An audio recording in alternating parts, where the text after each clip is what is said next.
You're watching The Experience, Comic Culture and Sales, streaming live daily to Facebook, YouTube, Twitch, and Twitter. I saw the funniest thing the other day. Now, I don't normally talk sports on here because I know not a lot of sports lovers on here. There's a few, but that's not our topic. But I saw something in the Dolphins game that I've never seen before. The Dolphins were on 4th down, all the way back on their own goal line and had to punt. They sent in the punt unit. The punter lined up at the very back of the end zone so he'd have some distance to be able to kick the ball. The ball snapped. He gets it, goes to kick. And the guard, which is, there's always somebody planted right next to the center back for extra protection.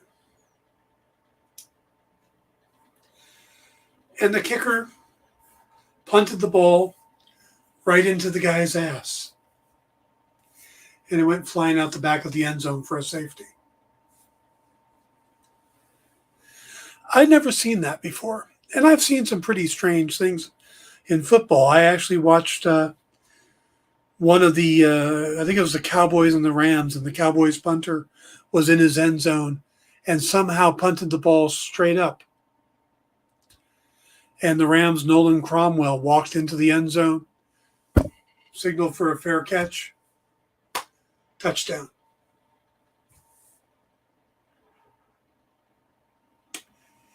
Yeah. Never seen a guy kick right into his guy's butt. And the weird part was, he knew he was standing there. And the guy had to back up because the rush was coming. It made sense. But if you're the punter, and I've seen other guys do it, they'll sidestep and kick. They're not going to get as good of a kick, but they can, the clearance to do the kick. Nope, this guy just got the ball, did his normal kick, right into his teammate's ass. Flew backwards. I saw that, and I thought, yep, it's definitely a week for wild-ass speculations. That's what we're doing today, but we'll talk about that later. Stick around for the Dan Wickline Show.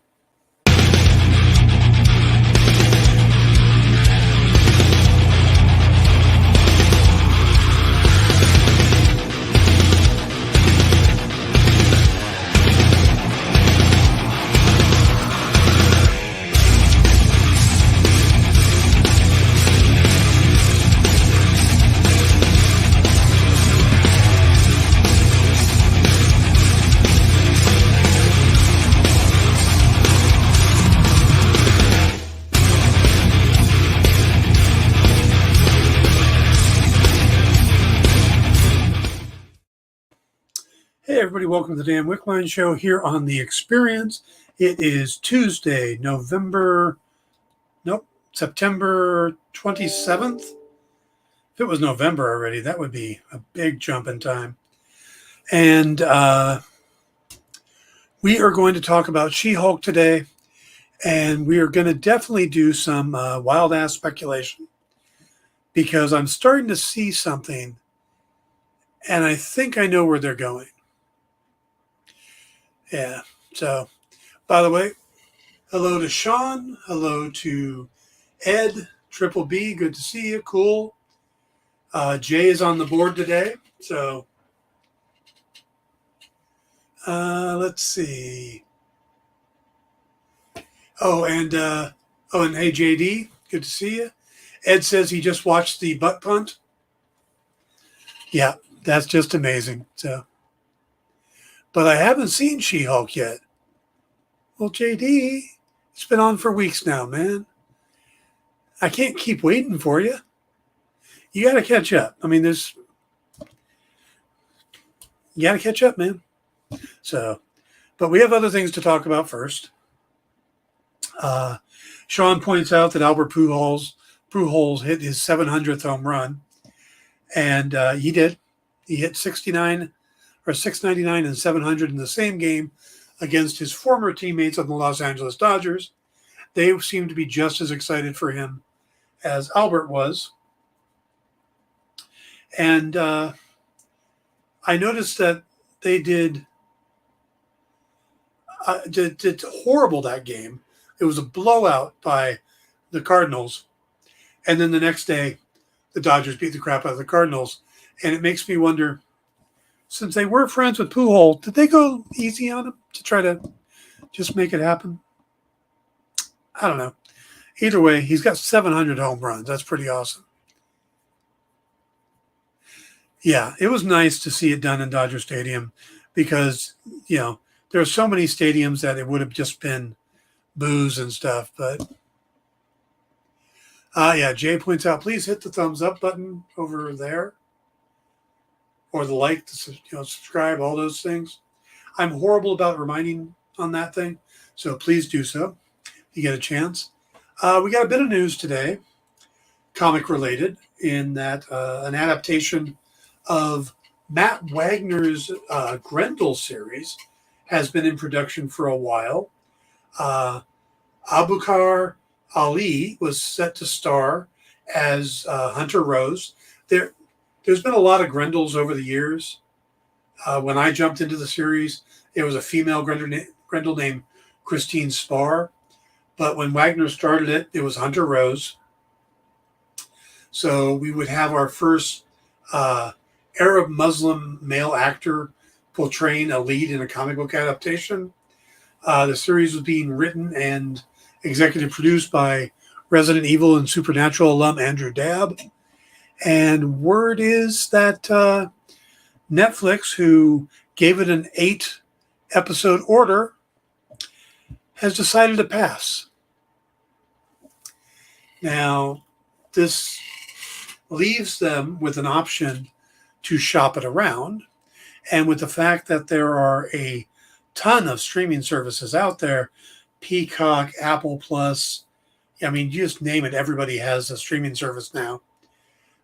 There's a chance it might get picked up. But this was a pretty good series put together. It had Jamie Ray Newman in it, Julian Black, Antelope, Madeline Zima, Kevin Corrigan, Emma Ho, Eric Palladino, Brittany Allen, and Andy Mentis.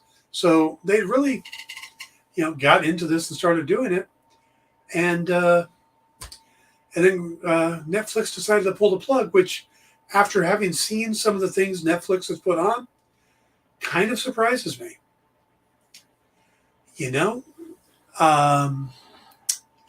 This was the story was going to follow Hunter Rose, a gifted fencer, writer, and assassin, seeking to avenge the death of his lost love. He goes to war with New York's criminal underworld, only to realize, why beat them when you can join them? So, Grendel series has been a really good series. Matt Wagner did a great job on it. JD says Grendel is one of my favorite comic series. Hope they do the book justice. It can be controversial at times. Yep. Netflix did one season of Resident Evil and then bailed on it. Well, that's, at least they gave it a season. But to actually order 8 episodes and then bail, that's pretty rare. That's kind of what HBO Max is doing right now.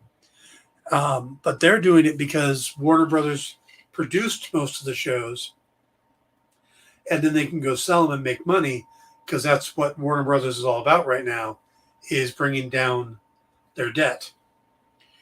Netflix is kind of desperate for content that's going to get attention. So I'm surprised they passed on this after all. What else do they have?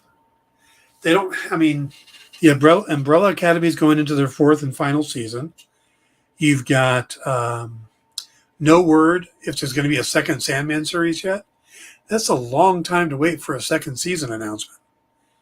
The Old Guard is getting a second movie. They just had their big fan event, Tudum, I think it was called, or something. And I hadn't heard anything about it until it happened. And then they just released a bunch of trailers and whatnot. Enola Holmes looks pretty good. Looks like a lot of Henry Cavill in it.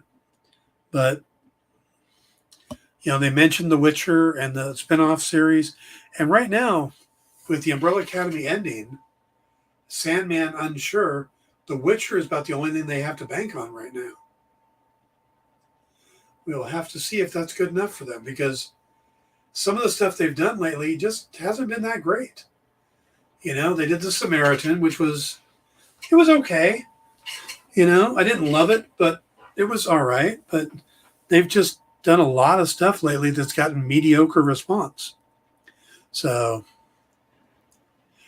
Netflix could take the best of Love and Death and Robots and develop those into series. Yeah, they could. But then you have to,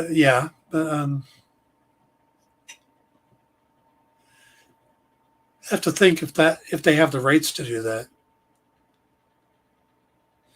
Probably some legal issues tied up there. Sean says, I haven't watched The Samaritan yet. It's not horrible. It's not great. Most people who read comics see the twist very early. That's about it. Wish Netflix would venture out some other comic publishers like Scout, Comics Tribe, or even Zenoscope. Well, Zenoscope did have the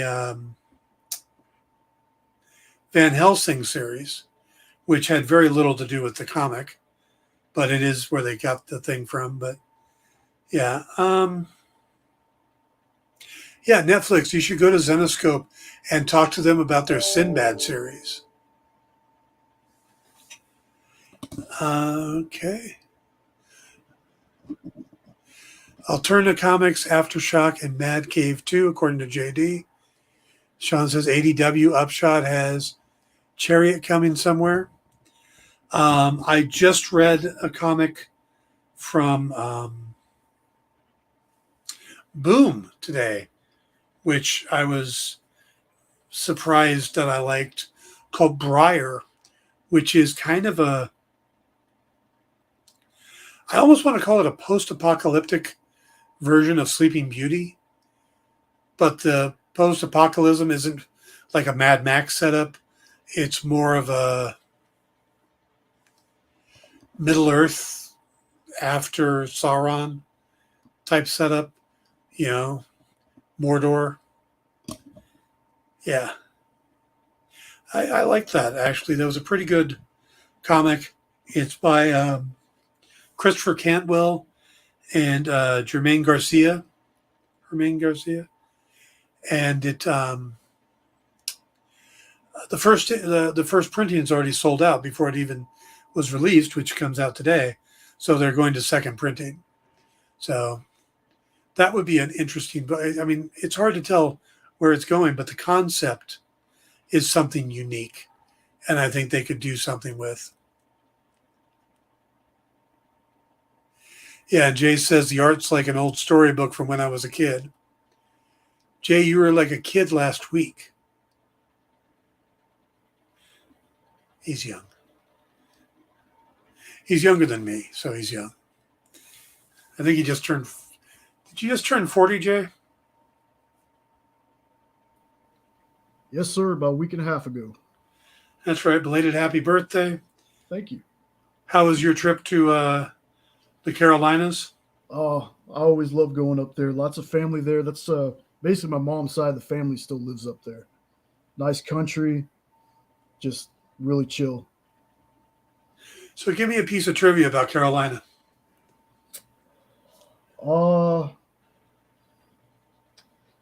It's not really trivia, but the town that my grandparents live in is called Gumberry. Okay. It is a street, and I'm pretty sure the only people that live there are my grandparents and my aunt and uncle.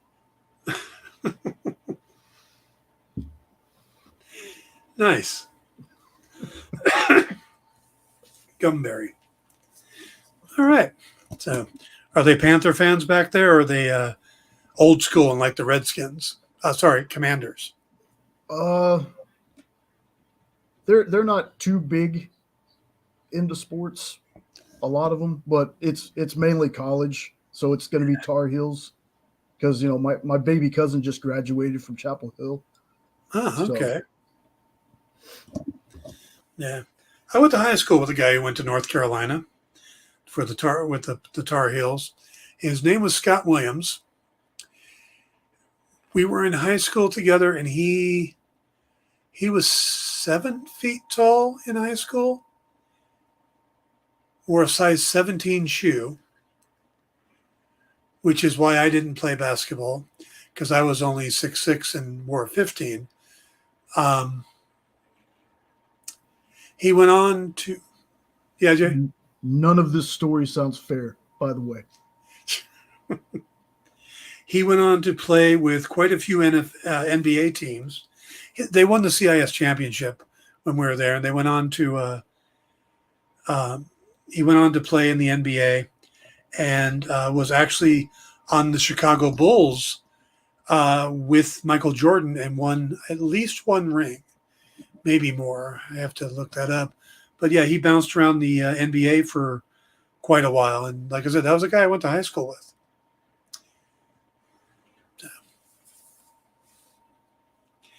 Ric Flair lives in Charlotte. Okay, good trivia, JD. Sean says was everyone at your school 6'5" plus? No, we okay. When the CIS team when the basketball team was getting ready for the CIS finals, they needed a scrub team to play against during the week.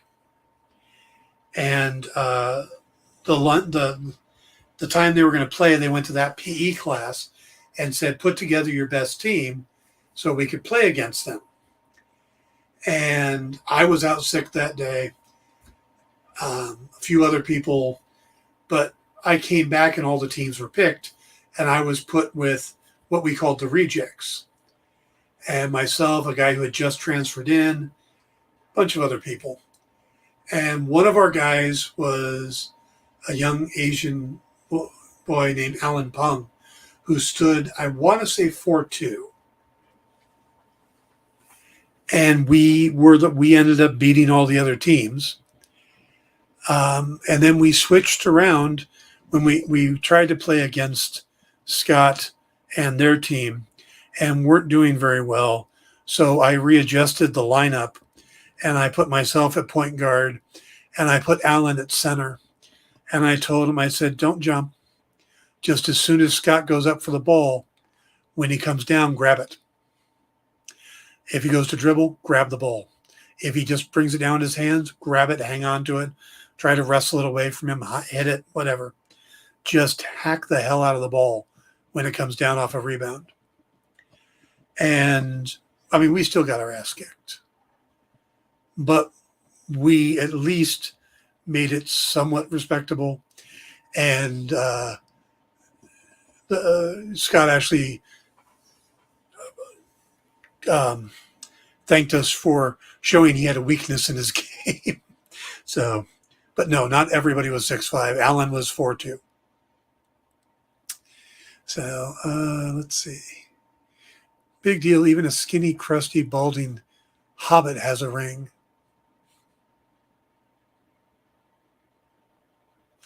Fair enough. Fair enough, you know. He's not very big, though. He wouldn't be very good in the post. Probably more of a shooting guard. All right, that's a lot of sports to talk in one day. All right, we are at the time for the first break. Let's take that, and when we come back, we'll talk She-Hulk. Be right back.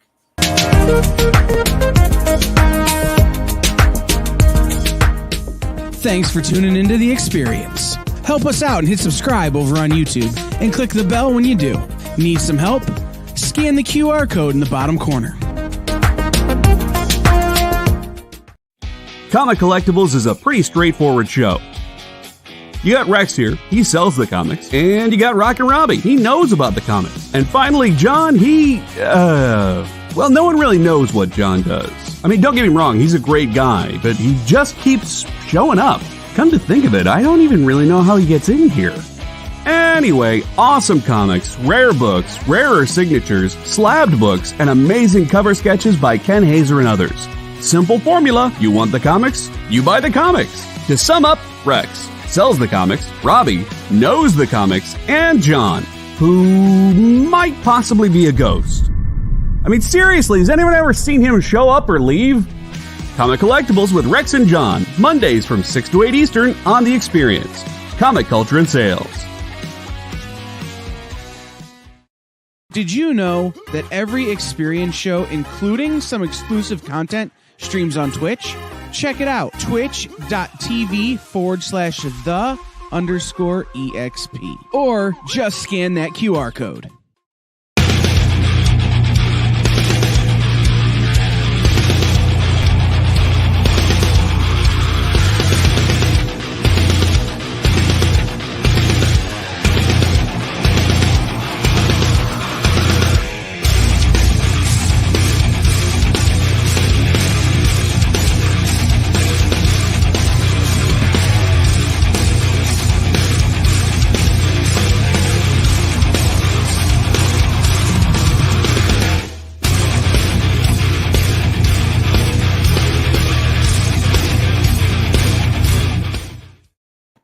All right, welcome back to the Dan Wickline Show here on The Experience.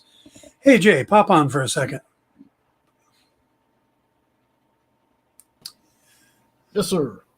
What is the lineup for the rest of today?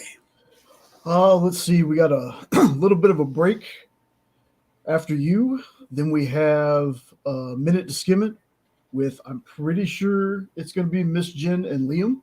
Miss Jen's back from France. And then right after that is going to be, I think, just you and I for in-stores this week. I got the impression Kyle was going to be there, just not read the books. Maybe that's what he meant. He said, I'm gonna be running the show. I'm just didn't have time to read the books, so Yeah. he'll be there for commentary, I guess. Yeah, so he doesn't want to do the work, but he still wants the glory. Okay. Yeah. So, who's Liam?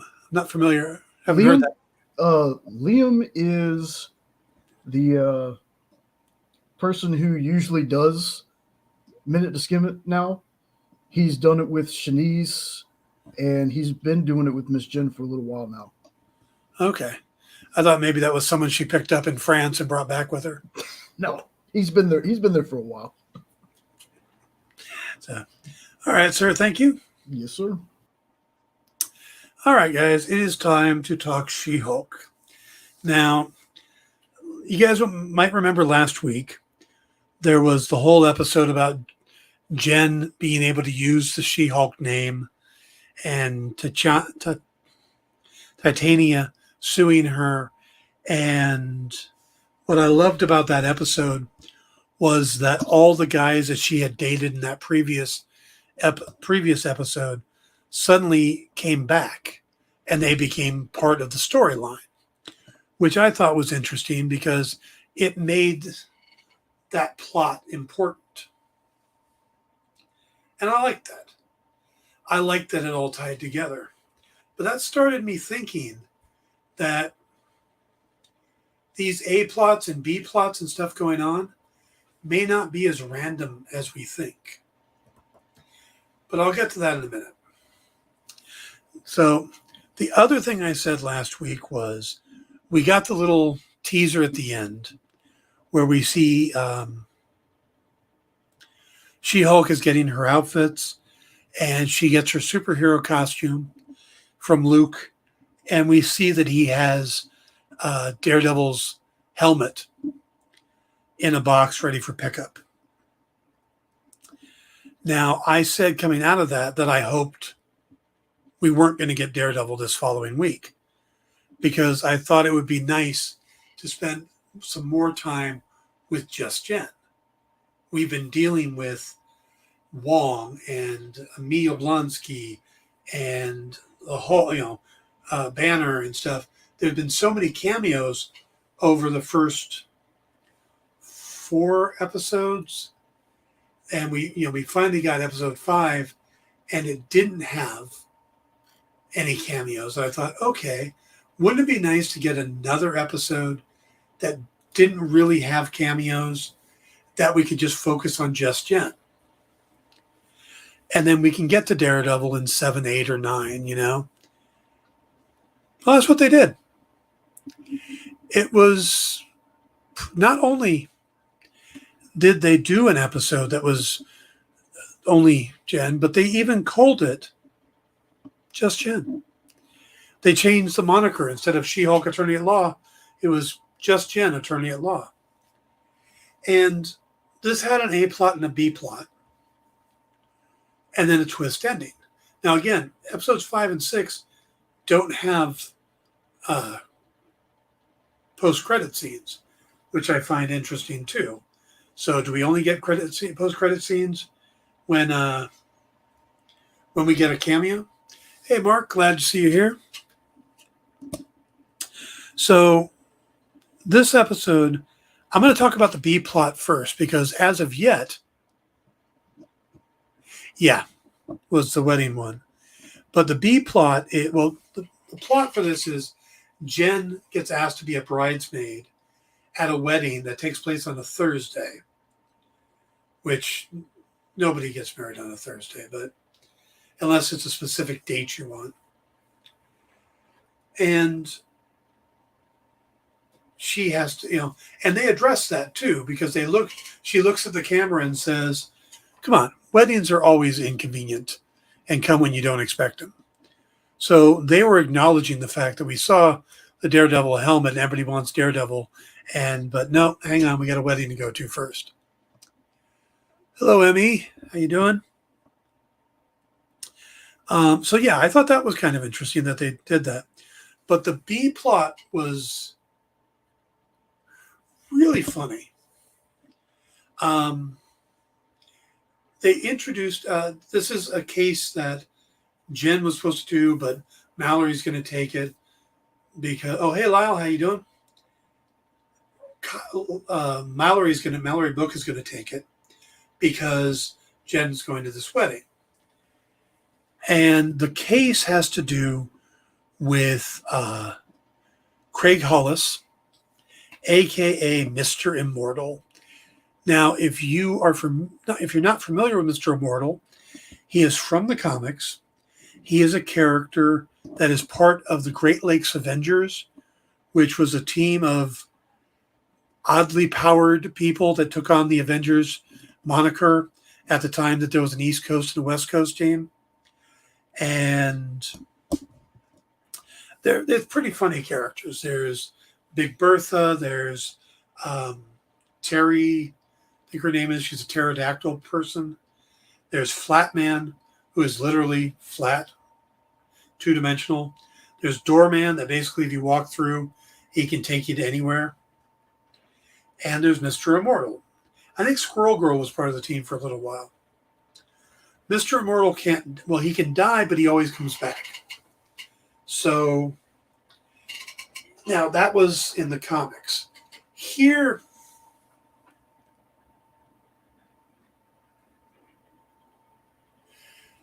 aren't the Great Lake Avengers powers come from the water in Flint? If that's a joke, that's one thing. If that's serious, I don't know. I thought Mr. Immortal was a mutant. But, well, Mr. Immortal here, Immortus is a different character. He's involved with Kang. Mr. Immortal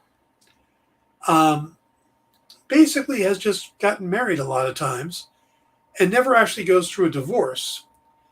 He just kills himself to get out of the marriage.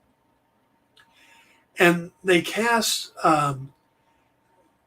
this really funny comedic actor and improv guy named David Pasquet. And we've all seen David earlier this year in the Book of Boba Fett. He was the major domo of the mayor, the one that the Twi'lek that gets sent out to deal with Cad Bane, gets rescued by the mechanic woman, who the two of them are friends and work together in real life on the Amy Sedaris. So they've worked together on Strangers with Candy. So David Pasquini is now in Star Wars and the Marvel Universe. I think that's awesome. But so he does this, and it turns out there's a video that leaks of him getting hit by 4 cars, killed, and getting up and walking away. And one of his ex-wives sees it, realizes what's going on, and sues him because they didn't have a proper divorce. They didn't get alimony or anything like that. And we find out there's like 8 or 9 wives. One is a guy, so he's obviously goes both ways. And they're, of course, suing him. Now, the funniest moment for me in the whole episode was when Mallory and Nikki were kind of reacting to the way he does things. And he keeps saying, I'm a nice guy. I'm a good guy. And they're starting to give him crap about it and being very judgy. And he doesn't take that well. It's why he seems to kill himself in weddings or marriages. And he just takes his hat, walks over, and leaps out the window. And he doesn't dive. He kind of has that pause moment of just a second before dropping. And it's the funniest thing. Now, there's problems with that scene, of course, because no skyscraper like that has glass that you can just run into and shatter. They're safer than that. All of the glass should be reinforced. And I don't think Mr. Immortal has any super strength or anything. So as soon as you question that, it falls apart. But visually, it's hilarious. And the whole thing is they get all the wives or spouses. Let's use spouses. All the spouses together. And Mallory tries to come to some agreement. It doesn't really work. And then Nikki sits down and figures what everybody wants. Gets them all worked through it. One of them merely wants an apology and 20 seconds of meaningful eye contact. And that's the one that he has a problem with. And this is the guy who bought Apple shares in the early 80s. So, and got gold from his Baroness wife. He's doing fine. So he's got money to spend. Ed says that was hilarious. It was also funny watching people watch him cracking his bones back into place. Yeah. Because they show him when he gets off the car that he smashes and pops himself back into place. And I'm assuming he has the money to pay for the car he just smashed. By the way, if you're watching the episode, there is a QR code on the bottom of the car, only in the actual live scene. When they show it on, it's like a video later on, it doesn't have it. But that QR code will take you to a free copy of the West Coast Avengers comic where the Great Lakes Avengers debut. So just put your phone on that, scan the code, and go to that link. Now, there's something else happens in the B plot, and we'll come back to. The A plot, Jen goes to this wedding, and she's in a dress that Luke made. I think Luke made. And she shows up as She-Hulk. And this is, again, her, embracing the fact that she's She-Hulk now, but B, it also is kind of a gut punch because she's showing up as She-Hulk because she thinks that's what makes her unique, or that's what makes her seem special to all these people these people she knew in high school and stuff. Being the head of a division at a major law firm, all the other stuff she's doing. Nope, she wanted to show up as She-Hulk. And the bride was like, can you just be Jen? Because you're going to ruin, you're going to steal all the attention away. And Jen's like, yeah, sure, I can do that. And then she looks at the camera and goes, the one time I didn't want to be Jen. And again, because she thinks She-Hulk is what makes her special at this point. Now, they retitle the episode to Just Jen. They even make that the logo card, which I thought was interesting. Now, at this party, or at this wedding, it seems pretty straightforward. She's getting dumped on a lot by the bride, asking to help clean up, asking to iron all the groomsmen's shirts and stuff. It's pretty sad. She's asked to walk down the aisle with this very ragged-looking dog. So I don't know why she's at the wedding. Obviously, her friend doesn't like her and is treating her badly. But she does meet someone named Josh. And Josh is a very nice guy who seems interested in Jen, which is awesome. And cousin Chad's there too, which I thought was pretty interesting. He's there being the DJ. But so we never see the actual wedding. We see like the beforehand dinner or rehearsal dinner, and then we see the after party, the reception.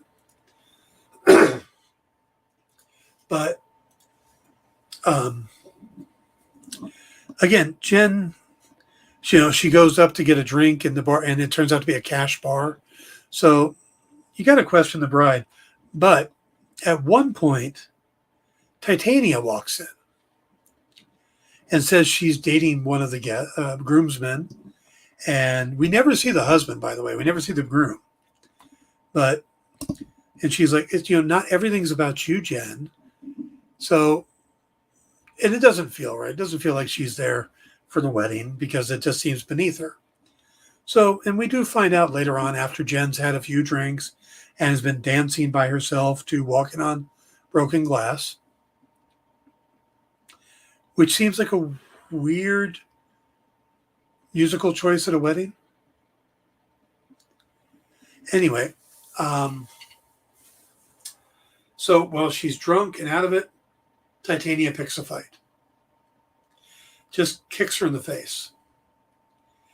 And gets upset that Jen isn't transforming. It's like, oh, this is sad. I want to beat you and humiliate you and all this. And I think she was trying to get drunk She-Hulk so she'd have an advantage, but doesn't realize that as soon as she becomes She-Hulk, she won't be drunk. And Jen has a problem transforming the first time, a la Hulk in Endgame or Infinity War. But when she finally does, she does a ground pound with her foot, sends Titania flying. Then they get into it. Chad sees it, yells, "Wedding fight!" and has an air horn and stuff like that. And it becomes the center of the wedding. Well, Titania ends up not getting the best of this fight. She slips and falls at one point, smashing her face on the ground and damaging her veneers and her makeup and everything. And she looks humiliated. She throws one guy out of the way, takes part of the cake with her, and storms off. Okay. So it's just a silly little episode. But again, Jen is just getting treated like crap. And that's kind of a recurring theme, is that Jen gets treated like crap through most of this. By the guys who didn't want to date her as Jen, but would date her as She-Hulk, by the coworker at her first job. Just, it's sad.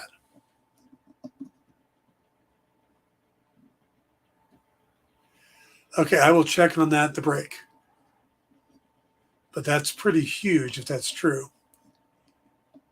You know what? Let's go ahead and take the break. I will check on that. And when we come back, we're going to do some wild ass speculation. So be right back. Hey, it's producer Kyle. If you like going places where the action never stops, like Las Vegas, the Caribbean, and Atlantic City, then you're probably not who I want to talk to. But if you want to surround yourself with amazing comic books and comic book content made by a devoted group of smart and funny industry insiders, the Experience Members Club was made for you. You can join the experience by becoming a supporting member of our YouTube channel. You get access to exclusive content that no one else gets, like members-only live streams, pre-sales, one-on-one Q&As with production staff, and other content that's exclusively for members. Plus, for a limited time, if you sign up now, you'll be entered into our giveaway of a slabbed comic book. Just call this Wait, hold on. It's 2022. No one makes phone calls anymore. Scan the QR code at the bottom of the screen, or just visit the membership section of our YouTube page, and you'll be on the VIP line of the comic book buffet, baby. Look at the size of those perks. Join today, and I'll be saying, "Who loves you, baby?" Me. The answer was me. Get the inside scoop on everything happening at the Experience every week. Join our mailing list by scanning the QR code at the bottom of the screen and then watching your email inbox.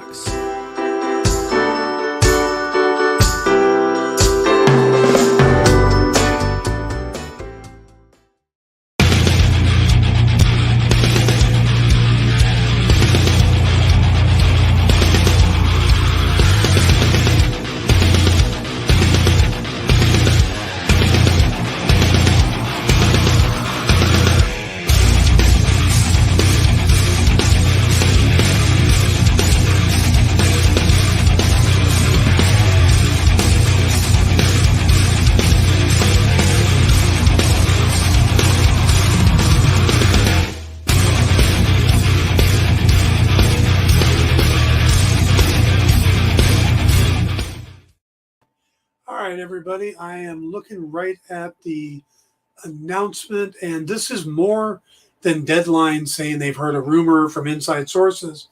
This is actually coming directly from Ryan Reynolds. He went on social media saying that Hugh Jackman will reprise his role as Wolverine in Deadpool 3, and the pick is coming out September 6, 2024. Now, that's post-Labor Day, and it's a weekend where Warner Brothers usually launches a horror movie, and I think New Line also does a horror movie then. So, but Disney already had that reserved, which is fascinating to me because there were 3 slots in Phase 5 that Disney had reserved for Marvel movies. This wasn't one of them. So that means that Shang-Chi and Shang-Chi 2 and Eternals 2 could still take slots and another movie. So that's going to be something to look into. Let's see. Okay, so what Reynolds said during his announcement said, "Hey, everyone, we're extremely sad to have missed D23, but we've been working very hard on the next Deadpool film for a good long while now. I've had to really search my soul on this one. His first appearance in the MCU obviously needs to feel special. We need to stay true to the character, find new depth, motivations, meaning. Every Deadpool needs to stand out and stand apart. It's been an incredible challenge that has forced me to reach down deep inside, and I have nothing. Yeah, just completely empty up there. And terrifying, but we did have one idea." And at that point, Hugh Jackman walks across the background. He's doing this as a video. Walks across the background, brushing his teeth. And he looks up and says, "Hey, Hugh, you want to play Wolverine one more time?" So that's the video. And yeah, that's huge news. So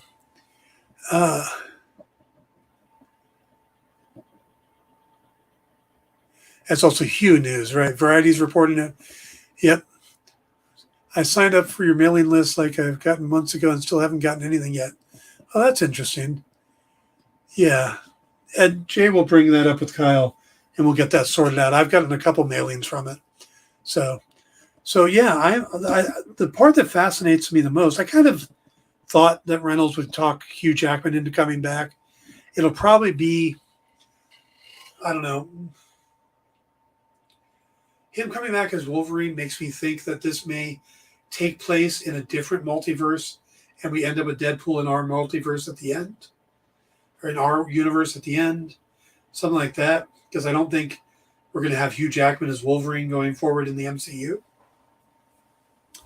But I love that he's popping up in Deadpool. Now, but like I said, the speculation for me is, where's the other movies? Because September is not a normal Marvel movie month, where November, July, May.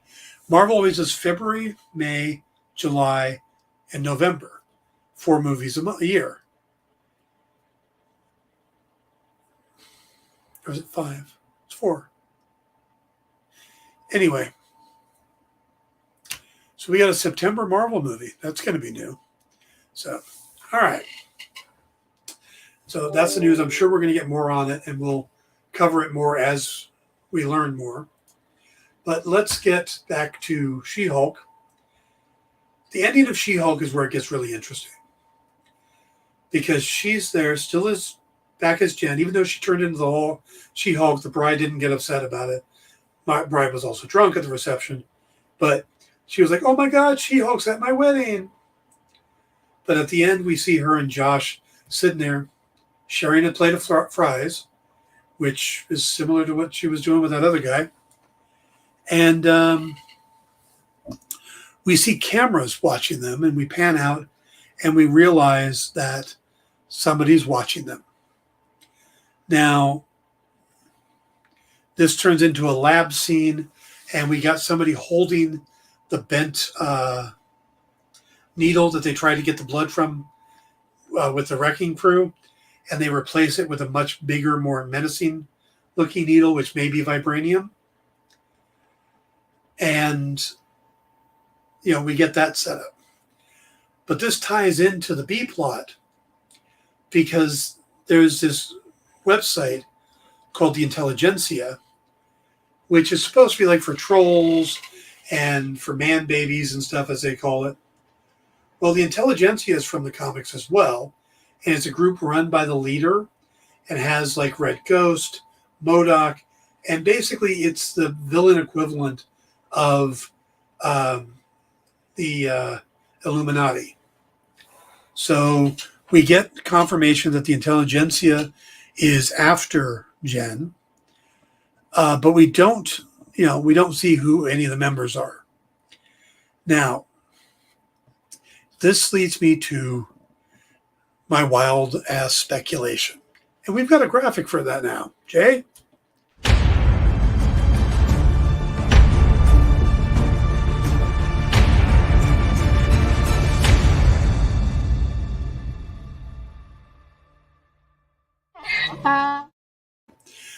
All right, folks, so this is what I'm thinking.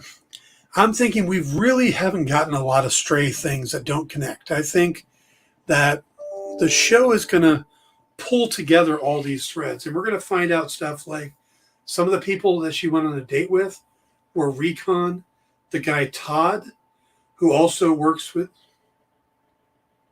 the guy that also works with, he's supposed to be rich, and Mallory is his lawyer. I think he's involved. I don't think he's the head of Intelligentsia, but he's probably one of the active members. But I don't think he's big enough. With the recent announcement that Tim Blake Nelson was coming back as a leader, I'm pretty sure he's going to be behind this. We may not get him till a cameo at the end, but I think he's going to be part of this.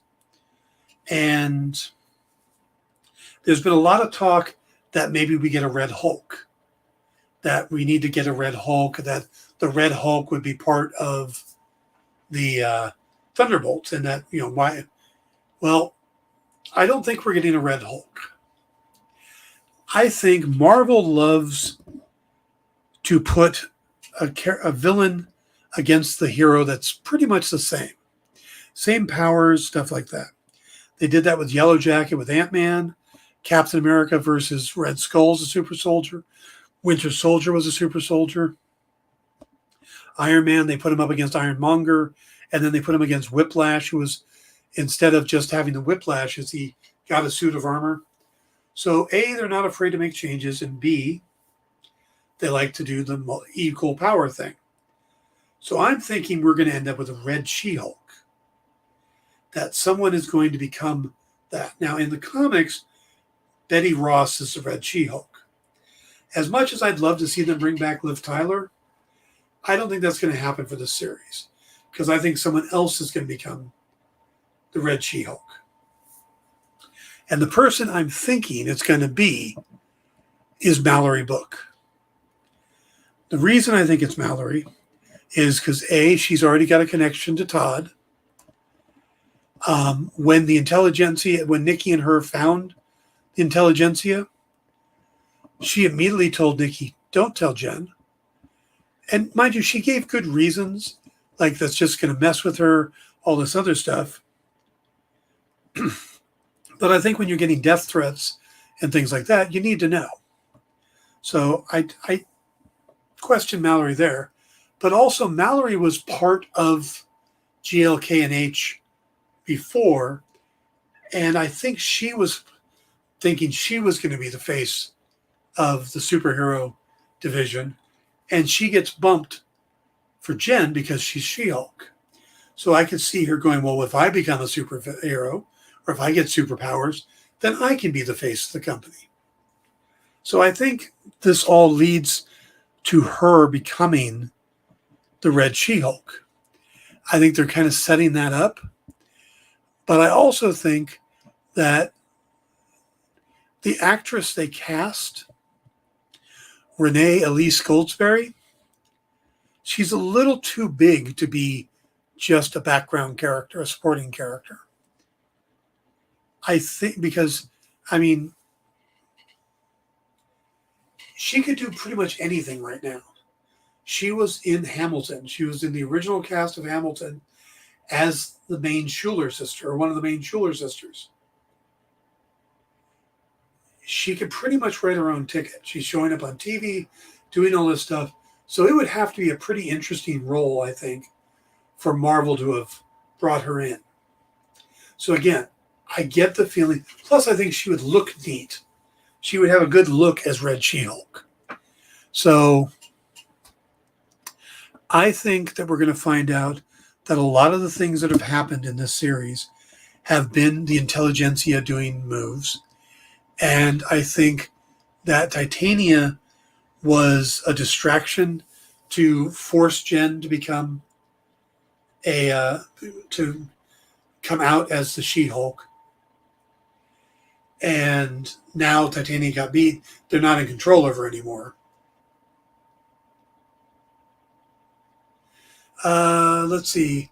Ed says he was thinking that it was going to be Titania, but yours makes more sense. I thought the fight at the wedding was setting up Titania to get the Hulk powers. The only reason I don't think it's going to be her is that Titania is a character unto itself, and I couldn't see how they'd want to put those two together when Titania is her own storyline. So that's my reason I don't think that's going to be her. There are 9 total episodes. Now we know Daredevil's going to show up for 1, and it'll probably be the one with Frogman. And we know there's an episode that involves Blonsky again. So there's only 3 episodes left. I don't think we're going to get a lot with the Intelligentsia.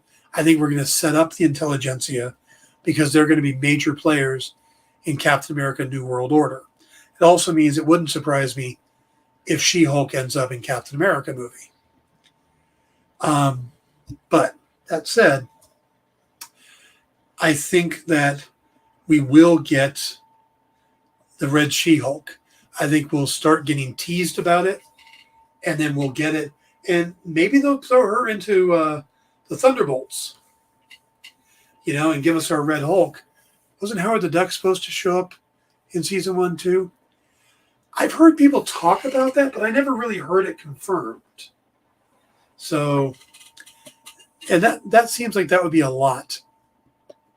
So I would say no to Howard, but then again, you never know. They're not talking about there being any other big cameos coming. So Yeah, I think we'll get Daredevil for an episode. I think we'll get Blonsky back for an episode, and that will all lead into a big showdown between Mallory and Jen, who are rivals in the comics. There's a lot between the two of them, so it would make sense. So at least that's my theory on it. I could be wrong. Again, this is wild ass speculation. This is not me going, I guarantee it. But I think it's reasonable. I think it makes sense. And I think we'll probably get a cameo from Tim Blake Nelson at the end.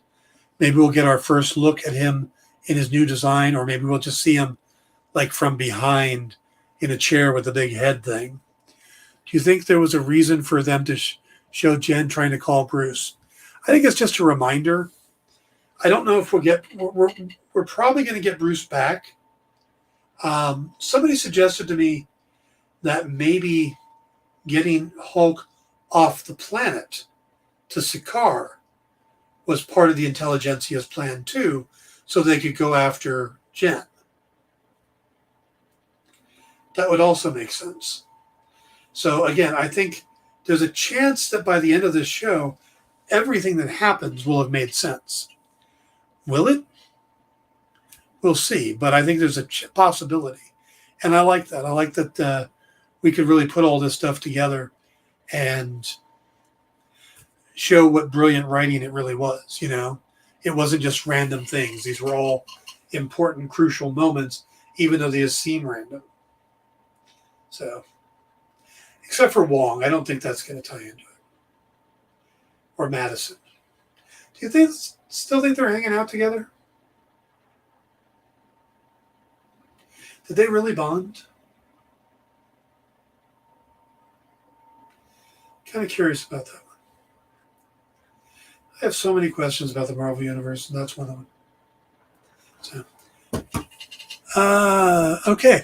I think I'm going to wrap it up there. You got my wild speculation, and we got breaking news. And the news on Grendel. So that is cool. Remember, come back for What's in the Box with hopefully return to Miss Jen. And then I will be with Jay and possibly Kyle talking about books in shops this week. And we got some good ones.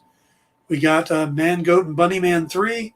We've got Vampirella Year 1, number 3. We got the new book, Briar. Stuff like that. Minute to Skim It. Oh, I said What's in the Box, and it's Minute to Skim It. I'm old. I'm tired. I'm using a walking stick. Got to give me a little break. So, all right, guys, we're going to wrap it up there. I got 2 more books to read for tonight and maybe get something to eat. So I will see you all tomorrow where we'll talk about the latest news and the latest episode of The Rings of Power. See you there. Join the party. Head over to our link tree to find all the links for everywhere the experience is all the time.